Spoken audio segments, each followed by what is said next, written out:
So hello to you, Trish Sears. How are you this very afternoon? My time, morning, your time. I'm very well, thank you. And Great. it makes me happy that you are very well.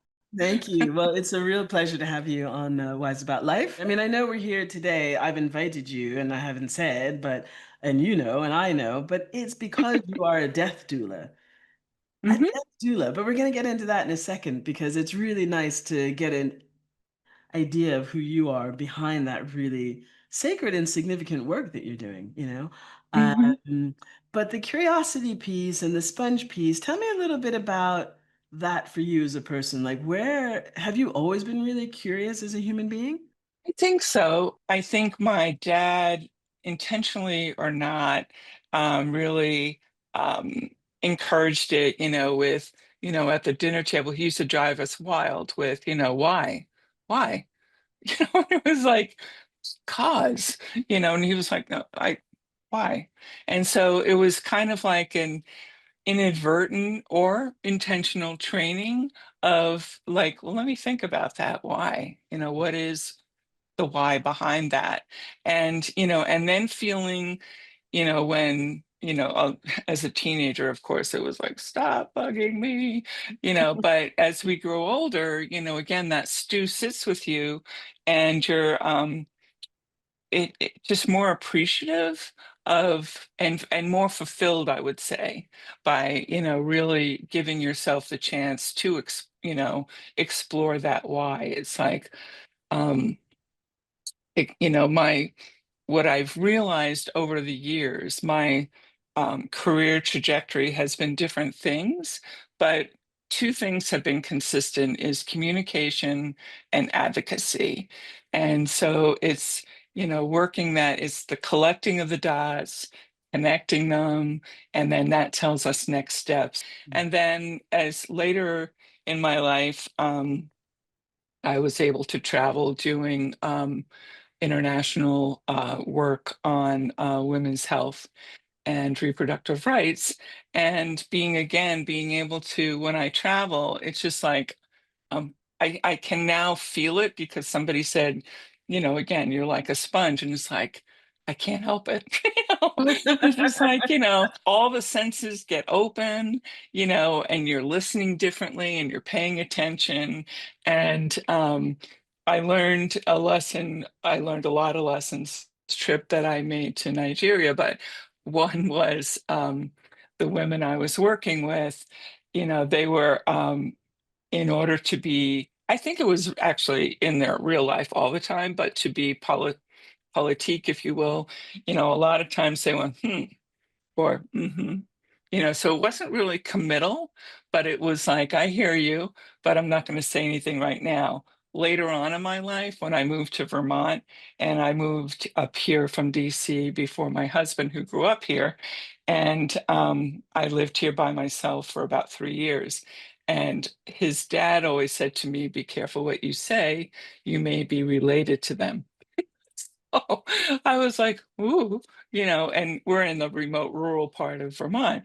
And so, I learned from my sisters in Nigeria to go, uh-huh, mm, non-committal. So I wouldn't start, a family thing of like, she said yes, she said no, Mhm. that kind of thing. But it also slowed me down to really be present and listen.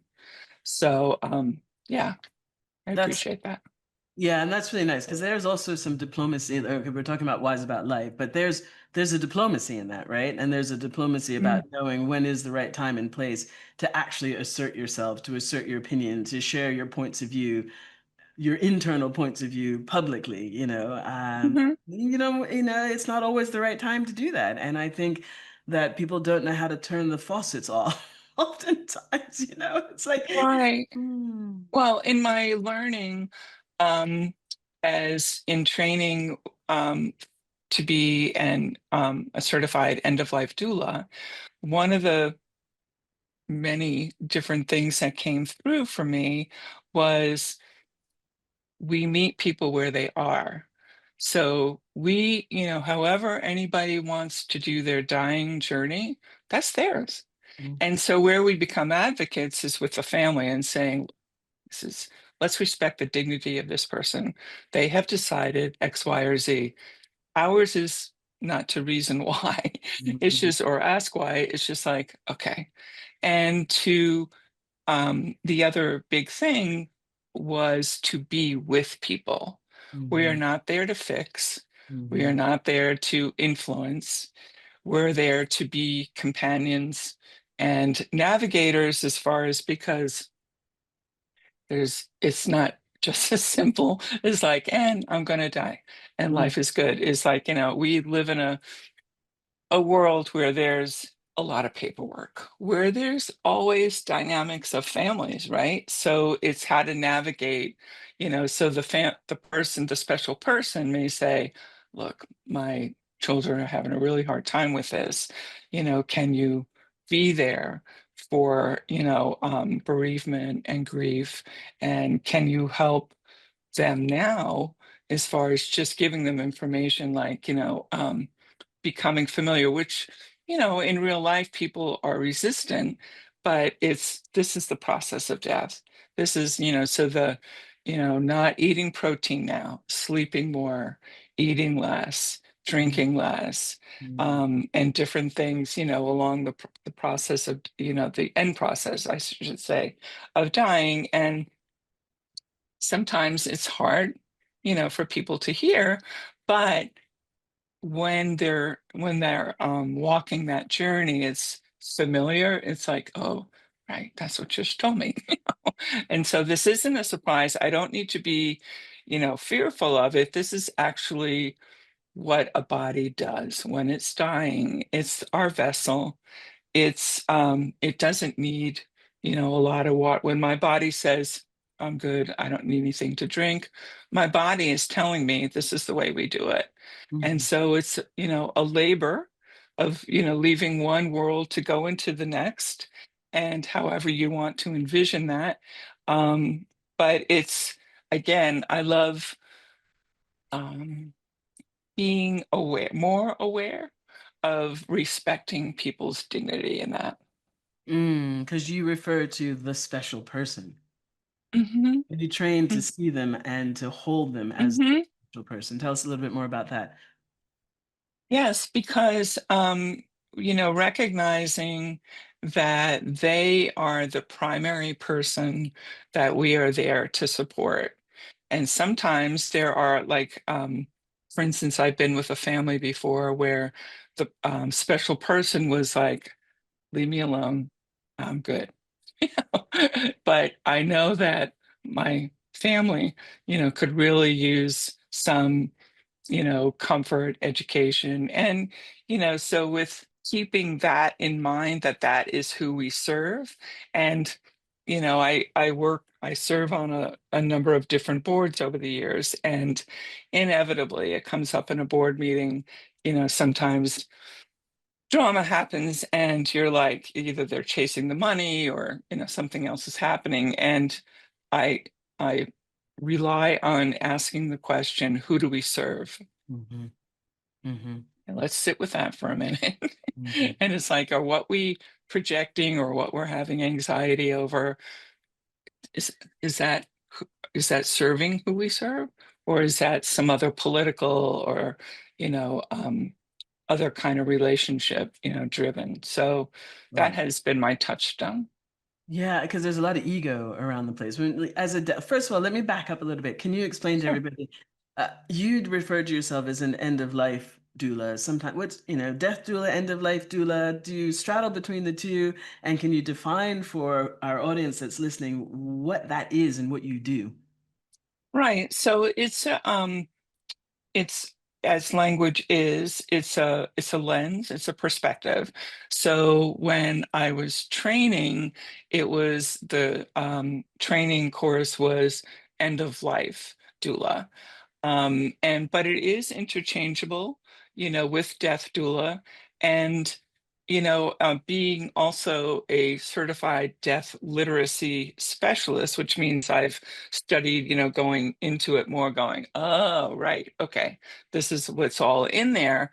That it's like, who's your audience? It's like, can they hear me if Mm, I say death doula?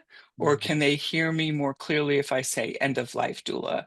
So a lot of my work is community education. And, that's where I feel I'm in the end of life um, lens, because it's preparing for that. You can be 20 years old and saying, going through this, workshop of like, oh, right, okay, being more aware, and being aware of a plan, which you can revisit every 5 years and update because real life happens. But with death doula, it's the definitely the that, as I mentioned before, that end of life labor. mhm, So it's being there with the person and their loved ones of, I'm here, I've got your back, I'm supporting you, mhm. in this end of life journey, Yeah, death journey. yeah, yeah. End of life death. Yeah, because the word death can be very scary for many people. Certainly American culture, that we inevitably, in the quote European American history, that that Puritanism keeps popping up, whether we like it or not, or recognize it or not. But Mhm, but then again, that's you know, back in their day, they were more aware and, lived with death and life, much more candidly and freely. It wasn't until systems, as you were talking before, and industry came in that, mm, we started moving our loved ones out of our parlor mm. and, into a system. Yeah, it's kind of the industrialization of death, right? Like the other, Mhm. it became industrialized at the same time as many other products became mechanized. As we're And having. correlates with the healthcare system, right? Say a bit more about that. Well, so the healthcare system, our medical doctors, our MDs, and other medical professionals, are trained to save someone. Right. And so, and it becomes almost like a tunnel. It's Mm, like, this is my job with, and we have over the years, spoken up, asked for, a more holistic, see me as a whole person. So, looking at us that way. So that's where a non-medical person who's working with, the family and the special person for the death journey is really helpful. It's because you are the third person. So mm, you're not invested in their dynamics, the family mm, dynamics, but you can help, and offer, again, respecting the person is, what do you want? Do you mm, need more information before you take decision? You can change your mind anytime. mm, So, but here are your options. A lot of times, like a personal experience for me was about 10 years ago when my father-in-law died and he was in hospital. He had been living alone, had a medical um, event, had to go to the hospital, then went to um, a nursing care facility, and then ended up back in the hospital. And he died in the hospital. And had we known that we could have said when they called us, he died in the middle of the night, when they called us, that we could say, okay, just leave him alone. We'll mhm, be there as soon as we can so we can have our sacred time with him. mhm, And, there are different cultures that like to use scents and oils and singing, mm, praying, but even just to be there and mhm. to hold his hand. But we weren't aware of that. We were, following the system, right? So Right. the system was like, sure, so here you go, and we'll see you in the morning. And it was like, excuse me? Okay.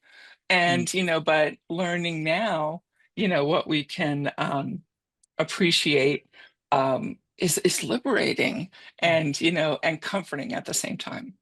Yeah, for sure. And understand that's where the advocacy comes in because we don't Yes. always know how to advocate for ourselves, particularly at such a delicate time of death, that's approaching, whether it's our own death or the death of loved ones that we have that are nearby us. Hmm. Trisha, I also want to go back to something you just said, and that was about labor. Um, Hmm. Now, for me, my first experience, my first up close and personal experience of death was 25 years ago when my mom passed away of cancer. Hmm. So I think I was 33 years old when I lost my mom. And I was living in England. She was back in New Jersey. And we got that call. The doctor said, the family had better come because she doesn't have that long. So, shoom, off we go. And she was the first person that I stayed with to watch to death. I didn't have Hmm. a doula with me. We had to figure out Hmm. instinctively how to do this with her. And as the deceleration came, right, when I got there, she was still talking and she was still awake. Oh, it was so sweet. So it was actually really funny. Uh, when I arrived, they were doing X-rays to because the she had breast cancer, then metastasized to her lungs and her liver, wherever. And when I arrived, they were taking tests, and that was the first day. And then in the morning, she slept. They gave her some morphine, Hmm.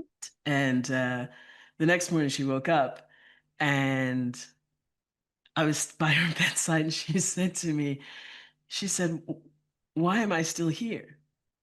And for me, I was still in this world of, well, we're waiting for the medical. I was in the medical world, well, we're waiting for the results to come back from your test, mom, and da da da da da da da da da da da da da da.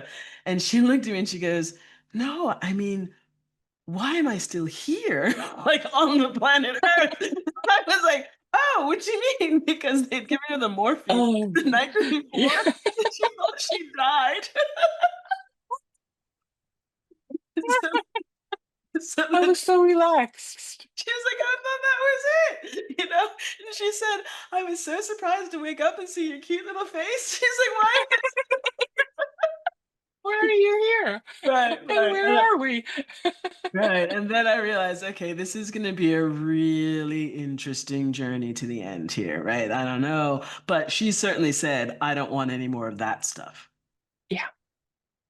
Of the Whatever that morphine or the was test? of the morphine of the. She's like, Okay. "No, no, no, no, no, no, no, no." Yeah. Because she never really took, she was a straight, she was quite a Yeah. conservative person. You want drugs? Don't do drugs, right? Say no to drugs. For her, it was say no to drugs. And as the days went by, and then I didn't know. I said to the nurses, "Well, how do I know she's dying?" Because I'd Hmm. never done this before. I had no death Right. literacy, as you say. And so thankfully they gave her the medical information. The breathing's going to change. You're going to hear the death rattle and a da da da. I'm like, "Oh, okay." Scared. I was scared witless. Yeah.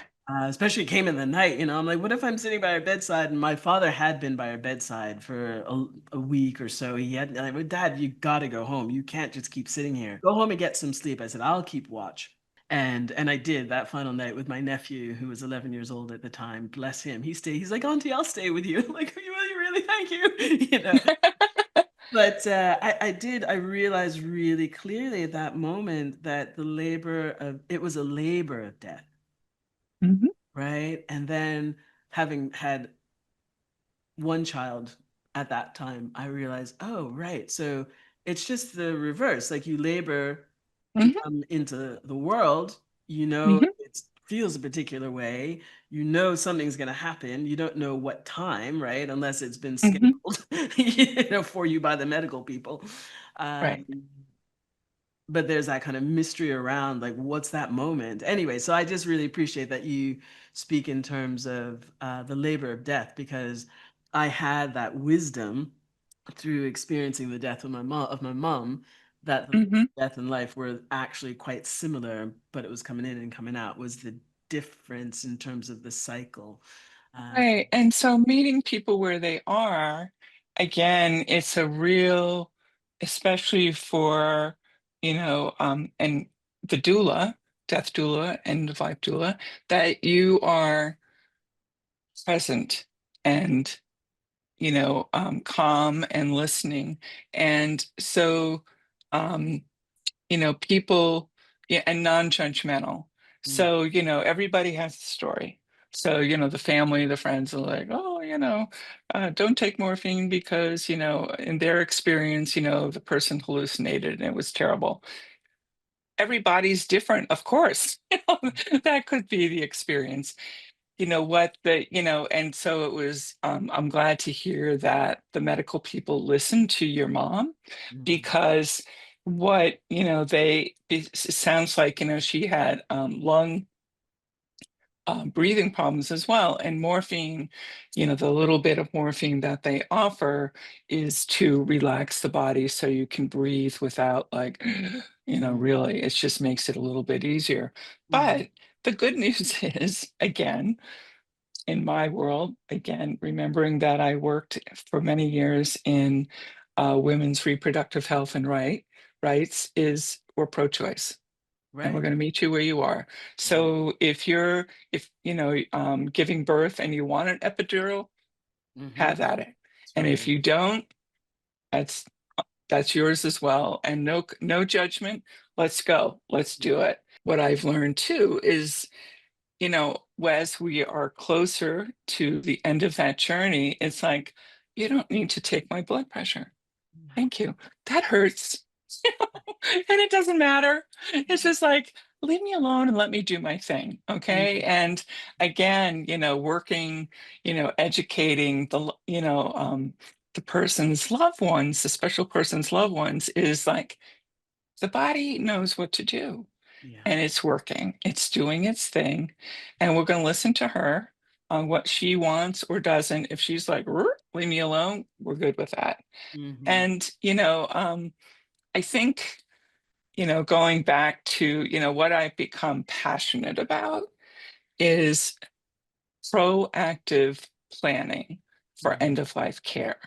So for people to follow through, and I'm going to admit, going through end of life doula training, it wasn't until after I finished that my husband and I, it almost took another 6 months for us to complete our advanced directives and do the needful filing. We still have not, in all honesty, Hmm. filed it with our medical people, because they don't make it easy. It's kind of like, oh yeah, no, you have to give it to us. Okay. But I don't like to come to the doctor's office, so I'm on my annual. The next time I come, I'll I'll remember. do it Well, then. that's not good enough. It's like, get with the program, Trish. You and Steve need to carry it. You've got it witnessed and da da da da. So it's real, and it's been filed. In the advanced directive network, so it's available nationally. So now just do that one more step, just get it to them. And so that's the navigation piece, right? Is coaching people. Is like, I know, what a pain in the ass, right? How can Yeah. I help? Can I take it for you? Yeah. Can drop it off in the whatever, or I'll go through the form with you, just fill in your answers. But sometimes, for me, I need someone to hold me accountable. So Mhm. I've got all the best intentions in the world, and I get, through some of the steps, but it's like, did you finish? Mhm. Maybe, maybe not. So Yeah, it's yeah, like being a builder and your house is never complete, or yeah, whatever your profession is in your own space, it's not as right. polished as it is for what you do for. Yeah. So yeah, if you need to ask someone, if I were more physically close to you, maybe I'd take it down and get it done for you. Because that's also like sometimes it's hard to be the one, right? Because these things have Mm-hmm. a psychology behind them, and it's not always easy. It's just not always easy, right? Even as much Right. as there's still a mental block in there somewhere. Oh yeah. And what I really enjoy in this work too is going back to wisdom, is listening and learning from the special person, because they have completely different life experience than me. There are some commonalities, but it's like, oh, now I understand why this is important to you, or why this isn't. I will do my best to advocate on your behalf that you are feeling as comfortable as you want to as you're, making a more peaceful exit. Mm-hmm, mm-hmm. Yeah, I think it's so important. And what you were saying earlier in terms of centering the special person and also doing abiding by their wishes, that's the ultimate respect, right? Mhm. That's the ultimate respect of somebody's life is to abide by their wishes at death, as I can see it. Right. And I love that you mentioned pro-choice as well, because it's really difficult if the loved ones around the special person don't have the same beliefs as the special person, have the power of life and decision making over that special person, they can override those wishes because their egos come into play, right? So if, for instance, my special person's desire, as was my mom's, was to be cremated, which wasn't necessarily in line with the religious ideology that surrounded her. So it was kind of a little, or it was a bit in conflict with some beliefs, Mhm. there may have been a resistance to the cremation. And that's where kind of the egos of families can come into play. Yeah. And that's hard. And so to be able to keep centered on the dignity of the special person and to not let egos come in and contaminate that to me is really Well, essential. and to recognize, in support of the family is, yeah, death is final. Hmm. And so some people going to, what you were just talking about are like, no, keep the breathing apparatus on. It's really uncomfortable for this person. And Hmm. did we ask them if they wanted that? Hmm. So it's kind of like, even just knowing, what we've talked about before, that you can ask questions. Right. And, it's sometimes, you know, it happens to me more often than I would like to admit, is you're in with a professional, especially like a doctor, and they say, okay, here's your treatment. And you're like, okay. And it's like, wait, I might have some questions about that. And, I would appreciate, you saying out loud to me, medical professional, let's sit with this for a minute, what I just told you. Think about it. You may need to go home and like discuss it or think about it more. And if you want to, get back to me on your decision on this treatment, let's do it that way. But, a lot of times I become so aware of like, and our time is up. We have to go. It's like, I'm not feeling the love here. It's Where's the like, love, it's baby? like, yeah. And I told you everything on my checklist. And any questions? No, goodbye. Oh, Ay.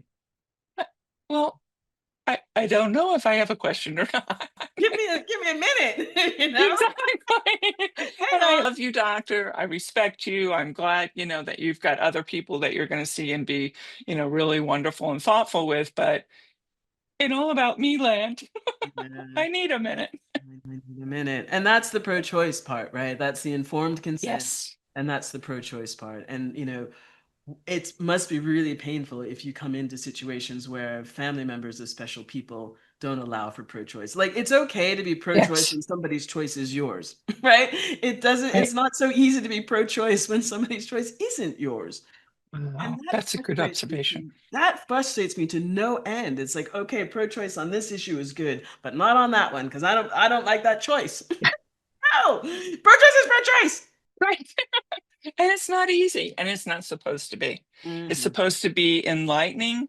It can be very frustrating, but it's not your life. And so, you know, um, as I mentioned earlier, I've really enjoyed my further appreciation of meeting people where they are, of listening to them, and also in the dignity respect part is asking, may I?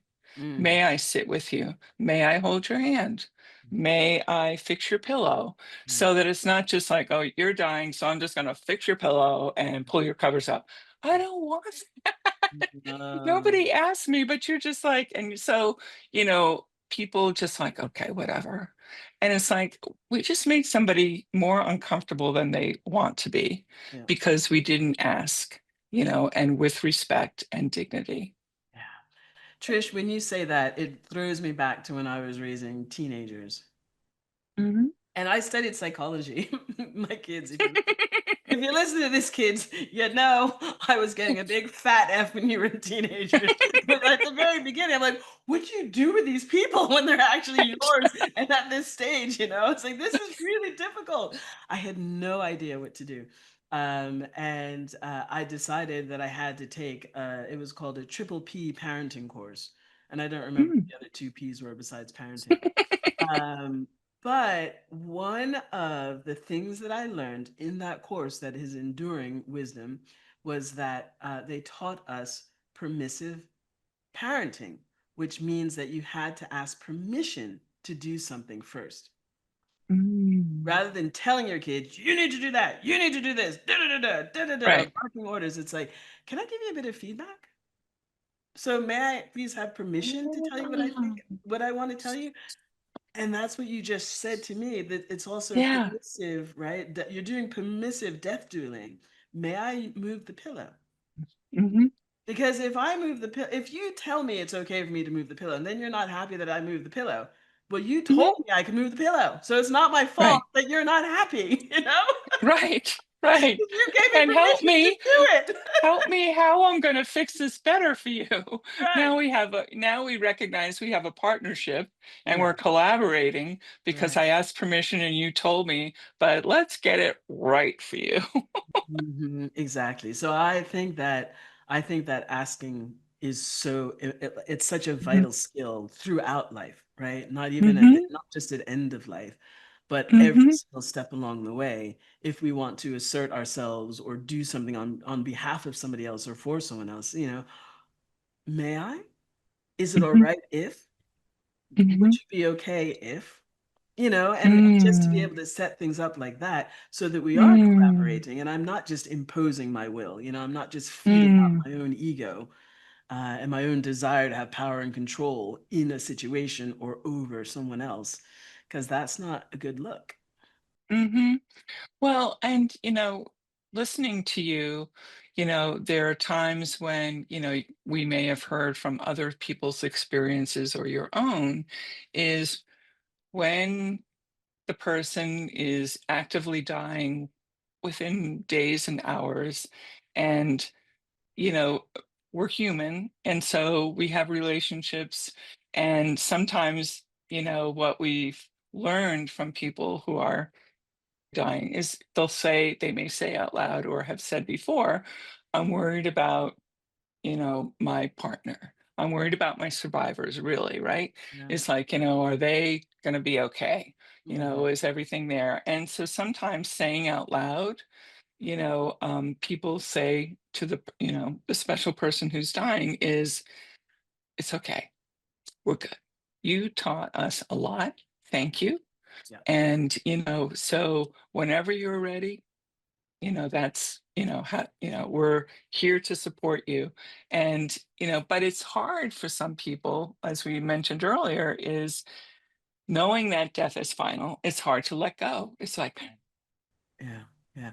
So that also keeps us in the realm of permissive relationships, because mhm, there's also that level of giving people permission to expire, right? Because and energetically, I mm, fundamentally felt that people will hold on. Like if they know that somebody's got to fly from overseas, right, they will hold on, right? They still have yeah, enough power and agency and control over their physiology to be like, it's not mhm, time yet. I'm gonna, and sometimes it's not always the case, mhm, right? I'm not saying 100%. right, And when I think about my own up close and personal experience with my mom dying, those were the precious moments sitting with her last morning, brushing her hair, putting her favorite music on by her bedside, putting some mm, lip balm on her chapped lips, or, giving her a little bit of mm, water. And just to be able to thank her and say, it's okay, you can go now. I give you yeah, my permission as your daughter to slip away. Right. I say thank you. I say you've done a beautiful job. You've done the best that you could do. Like, I don't want her going away with any guilt or any remorse or any regrets. It has been a Mhm. beautiful journey. Thank you so very much. And I know I gave that permission. My father was not prepared to have my mother die because he was 9 years her senior and had always planned it to be him to go first. So he was completely blindsided when she was the one Mm, to go. And mm, being also the devout person he was religiously, he and military, he was he had a good military background, and he was holding on, and he would make her fight, and he would try like oh, it's like right, jeez, jeez. right. She would before she was hospitalized. The carers would come in and they're like, "Your dad's like a drill sergeant." I was like, "Oh," Yeah, and he's like, "Come yeah, on, fight, fight!" Oh, it's right, fighting. right, Anyway, that last morning he came back after he'd had a rest outside of the hospital that night. Came in and saw my mom, and he knew that she was slipping, and he said, "I don't want anybody else coming in to visit her to see her this way." Fine, she was beautiful and peaceful, no matter. right. But that was his desire. And he then went down to the chapel, got on his knees, and it was energetically significant for him to get on his knees in his own Mm, faith and belief and say, mm, "That's enough. Please take her now." mm. He surrendered. He surrendered to her death. Yeah. And, And she can feel that energy, right? And mhm, it's like, precisely that. I don't have to fight for anybody anymore. I'm good. I'm good. He came back up to her room, and we were by her bedside, he and I, and within 3 minutes of him coming back in that room, she passed away. He What a surrendered. gift. Hmm. What a gift. Hmm. Mm, mm. Hmm. Wow. It was powerful. Hmm. Yeah. And it's, again, experiencing as you did, and as, you know, um, other people that we know and we love who have experienced death is it can be such an enlightening um, experience, and you're like, oh, right, this is what mortality is. We know we're all going to die, but we don't want to think about it. So it's like, and we don't know how, we don't know when. And, but to be able to have that kind of relationship and that energy to share and Hmm. to say, Yeah. thank you. Hmm. Thank you for allowing me a more peaceful exit. Hmm. Hmm. Completely present. Present, Yeah. present, present. Maybe it was 10 minutes, not 3 minutes, but it doesn't matter. The matter is that Right. energy was released. Right. Yeah. Yeah. Mm, Yeah. mm. And it freezes in time. I don't know if other people say that, but I really Hmm. almost every day, I Hmm. can transport myself back to that space and be there. Hmm. Dad passed away a year and a half later because he couldn't live without her. I'm pretty sure he died of a broken heart. But yeah, it's so defining as a moment. It's quite extraordinary, really beautiful, and I will forever call it bittersweet. And I know I do my best, having lost my parents at such an early age for myself. I was 35, I turned 35 a month before my dad passed away.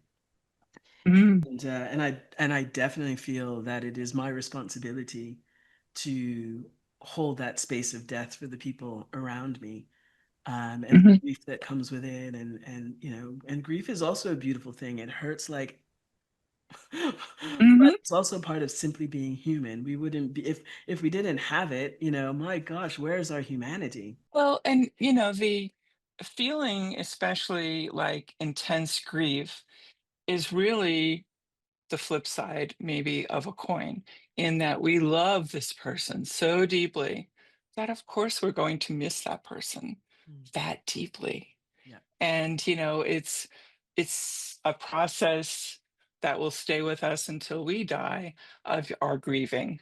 And um that's the other part of working with families is, I'm here for you, I'll listen, I'll give you resources, and I'll reaffirm this is a normal process.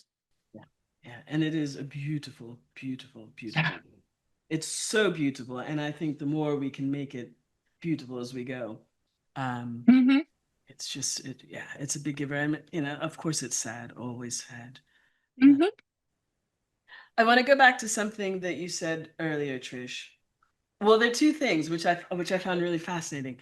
We started the conversation because we were talking about curiosity and you being a sponge, and that your dad was bringing you through like the why, and then I don't know if you ever heard of the technique that we use in business. When you're trying to make decisions and overcome assumptions. The five whys. Do you know the five whys?